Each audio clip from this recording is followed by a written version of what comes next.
কিয়ামতের দিন যখন সবাই মারা যাবে, শয়তানও মারা যাবে, 7 আসমান যখন ভেঙে পড়বে এবং 7 আসমানের ফেরেশতারা যখন মারা যাবে, তখন আল্লাহ বলবেন, আর কে বাকি আছে? মালাকুল মউত বলবে, আপনার আরশের নিচে আমরা 4 জন ফেরেশতা বাকি আছি। আল্লাহ হুকুম দিবেন, জিব্রাইল ও মিকাইলের জান কবজ করো।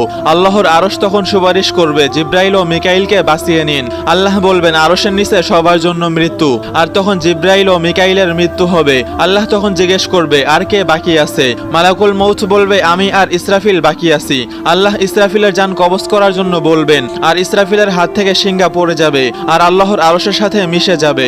আর এমনই ভাবেই হযরত ইসরাফিলের মৃত্যু হবে। তখন আল্লাহ আবার জিজ্ঞেস করবেন, এখন কে বাকি আছে? হযরত আজরাইল আলাইহিস সালাম বলবে, শুধু আমি বাকি আছি। আল্লাহ বলবেন, তুমিও আমার সৃষ্টি, তোমাকেও মরতে হবে, তোমার জান তুমি নিজেই কবজ করো।